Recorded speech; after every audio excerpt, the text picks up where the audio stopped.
সকালের রান্না থেকে শুরু করে রাতের রান্না পর্যন্ত তার মধ্যে আরও যত কাজকর্ম থাকে আজকে তোমাদের সাথে সেটাই শেয়ার করব। নমস্কার বন্ধুরা, আমি দিয়া আমার একটি নতুন ভিডিওতে তোমাদের সবাইকে জানাই অনেক অনেক স্বাগত।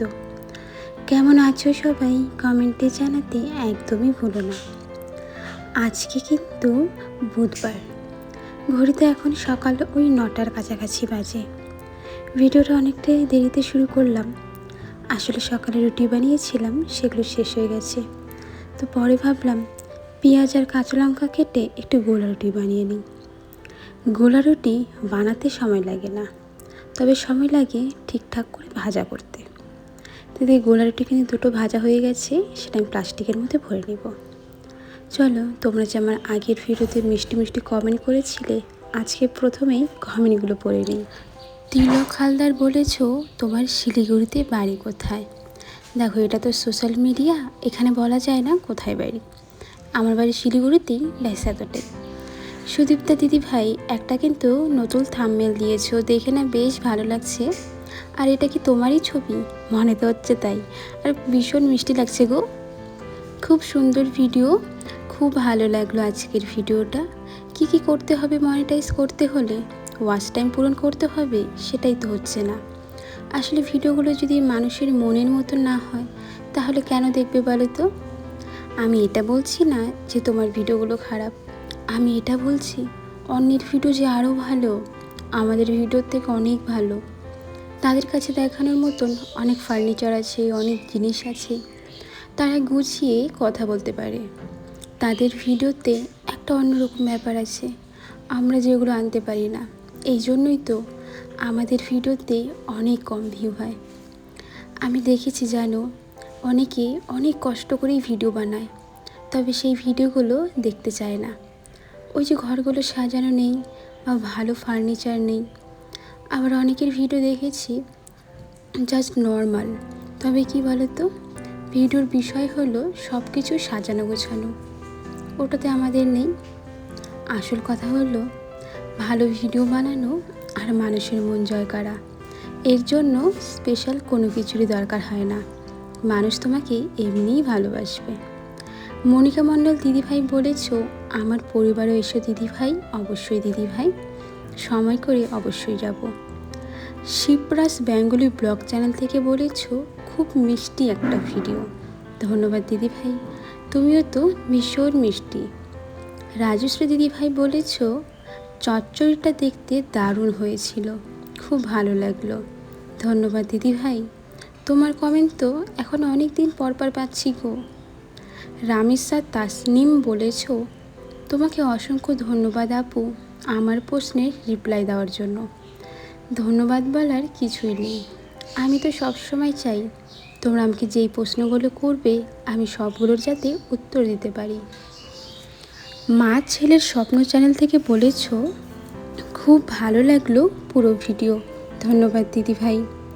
নাফিসা বলেছ অনেক সুন্দর হয়েছে ভিডিওটা, আর তুমি তো অনেক সুন্দর হয়ে গেছো, আর অনেক ভালোবাসা রইল।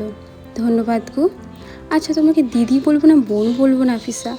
আসলে তো আমি জানি না তুমি আমার থেকে বড় নাকি ছোট। আজকে যে কথাটা বললাম, মানে বড় নাকি ছোট, এর উত্তরটা আমাকে জানিও তো, তোমাকে কি বলে আমি ডাকবো? মিনু ফ্যামিলি ব্লগ চ্যানেল থেকে বলেছ দিদিভাই লাইক দিয়ে বাড়ির কাজকর্ম পরিষ্কার করা সব কিছু দেখে নিলাম দিদিভাই, পাশে আছি, আমার পাশে থাকার অনুরোধ রইল। অবশ্যই দিদিভাই, সব সময় পাশে আছি। রোজা দিদিভাই বলেছ কি সুন্দর গো তোমার কথাগুলো। ধন্যবাদ গো দিদিভাই। কুকিং ভিলেজ থেকে বলেছ খুব সুন্দর ভিডিও দিদি, ধন্যবাদ। রিফা বলেছ সুন্দর লাগলো। ধন্যবাদ রিফা, কেমন আছো? সোমা বর্মন দিদিভাই বলেছ অনেক ভালোবাসা। ধন্যবাদ গো দিদিভাই। তিলক হালদার বলেছ আমার বাড়িও শিলিগুড়ি। আচ্ছা, দেখো এতক্ষণ ধরে তোমাদের কমেন্টগুলোই আমি পড়ে গেলাম। চলো, কমেন্ট তো পড়া হলো, এবার ঘরের কাজগুলো সারি। ঘরটা মুছে নিয়ে এখন করব সিঁড়ি পরিষ্কার। ব্লিচিং পাউডার অনেকক্ষণ সময় ধরে দিয়ে রাখলে কিন্তু জায়গাটা বেশি ভালো হয়। তবে কি বলো, আজকে না হাতে একদম সময় ছিল না, আর একটা জিনিস আমি একদম ভুল করে ফেলেছি। আমি যখন ঘরের কাজগুলো শুরু করেছিলাম তখনই যদি ব্লিচিং পাউডারটা দিয়ে রাখতাম তাহলে এতক্ষণে কিন্তু অনেকটাই পরিষ্কার করতে পারতাম। তবে ব্লিচিং পাউডার দেওয়ার সাথে সাথে যতই ঘষি না কেন অতটাও পরিষ্কার হবে না। তো কী আর করার, ভুল তো মানুষেরই হয়, আর আমিও মানুষ। আজকে যেই ভুলটা হয়েছে আর পরের দিন সেই ভুলটা আমি করব না। পরের দিন আমি অনেকটা আগেই ব্লিচিং পাউডার দিয়ে রাখবো, তারপর ভালো মতো করে পরিষ্কার করে নেব। তো আমাদের সিঁড়ির এদিকটা যেহেতু প্লাস্টার নেই, একটু জল পড়লেই না শ্যাওলা ধরে যায়, আর দূর থেকে দেখতে ভীষণ বাজে লাগে। তো আজকে যতটা পেরেছি পরিষ্কার তো করলাম, তারপর আরও টুকিটাকি কাজ রয়েছে। বুঝতেই পারছো, একটার পর একটা কাজ তো থাকি। আজকে আমি আবার পাপোশটা ধুয়ে দিচ্ছি।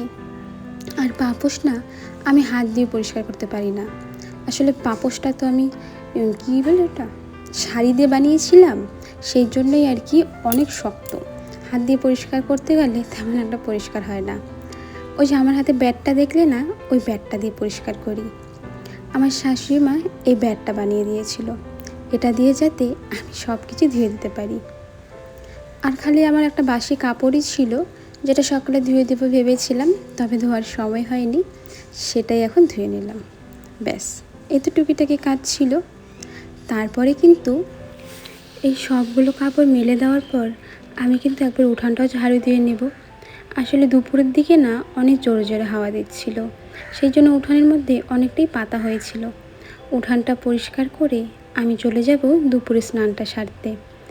আসলে দুপুরে যেহেতু আমি গোপাল সেবা দিই, আর এত কাজকর্ম করার পর খালি কাপড় পাল্টে না আমার গোপাল সেবা দিতে ইচ্ছে করে না। আর তাছাড়াও তো সকালে আমি একবার খাওয়া দাওয়া করেছি, তারপর কি করে হয় বলো তো, ওভাবেই পূজা দেওয়া। এই জন্য স্নান সেরে আমি তারপর আবার গোপালের সেবা দিই। আজকে জানো তো সকালের দিকে আমার হাতটা এমনভাবে চাকু দিয়ে তো আমি সবজি কাটি, হাতটা একদম ফালি ফালি হয়ে গেছে। এই জন্য বোরলিন দিয়ে নিলাম হাতের মধ্যে। বোরলিন কিন্তু খুবই ভালো, যে কোনো কাটা জায়গায় বা যে কোনো জায়গায় দিলে দেখবে অনেক তাড়াতাড়ি জায়গাটা শুকিয়ে যায়। এখন আমি চলে যাব ঠাকুর ঘরে গোপাল সেবা দেওয়ার জন্য। সকালবেলায় কিন্তু শাশুড়িমা পূজাটা দিয়ে নিয়েছেন। এখন গোপাল সোনাকে স্নান করানো নেই, কিছু করার নেই, শুধুমাত্র পূজাটা দিয়ে নেব। আজকে কিন্তু আমাদের কাছে না বেশি ফুল ফুটেনি। আসলে এত বৃষ্টি হচ্ছে, যেই কলিগুলো ধরেছিল সেগুলো ঝরে পড়েছে। এখন কিন্তু ঘড়িতে সময় ওই প্রায় 2টা। এতগুলো কাজ ছিল না, সাথে সাথেই বেলা পেরিয়ে গেল। তারপর তোমাদের দাদাভাই এসেছিল, দুপুরে খাওয়া দাওয়া করলো, আর তার মধ্যেই দেখো শুরু হয়ে গেল বৃষ্টি। কি জামা কাপড় ধোবো, কী করবো কিছুই বুঝতে পারতেছি না। জামা কাপড় মেলে দিব নাকি ঘরে উঠিয়ে আনবো, এটা তো বোঝা মুশকিল।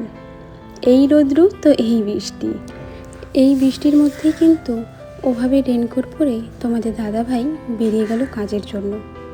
কাজে তো যেতেই হবে, যতই বৃষ্টি হোক যাই হোক না কেন। আমার তো মনে হয় সেই হিসাবে আমরা সবাই অনেক ভালো আছি। এতটা বৃষ্টির মধ্যে কিন্তু ঘরে থাকতে পারি, মেয়েদের কথা বলছি।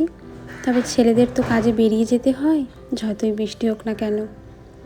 ওই যে বড় ছাতাটা দেখতে পারছো না, আমার শ্বশুরমশাই যখন ব্যবসায় যান তখন ওটা নিয়ে যান। কখন বৃষ্টি হয় কখন কী হয় বলা তো যায় না, ওই জন্যই সাথে রেখে দেন উনি। বিকেলের দিকে কন্টিনিউ সন্ধ্যা অবধি বৃষ্টি পড়েছিল, তেমন কোনো কাজ করতেই পারিনি, এই জন্য আর ভিডিওটাও কন্টিনিউ করা হয়নি। ভিডিওটা আবার কন্টিনিউ করেছিলাম ওই সন্ধেবাতি দেওয়ার সময় থেকে। আজকে দুপুরবেলা শ্বশুরমশাই মাছ নিয়ে এসেছিলেন, উনি মাছগুলো একদম পরিষ্কার করে দিয়েছেন, আমি শুধু ভালো করে নিয়েছিলাম। তো আজকে রাত্রেবেলা তো মাছের তরকারি বানাবো, সেটা দিয়েই খাওয়া দাওয়া হবে।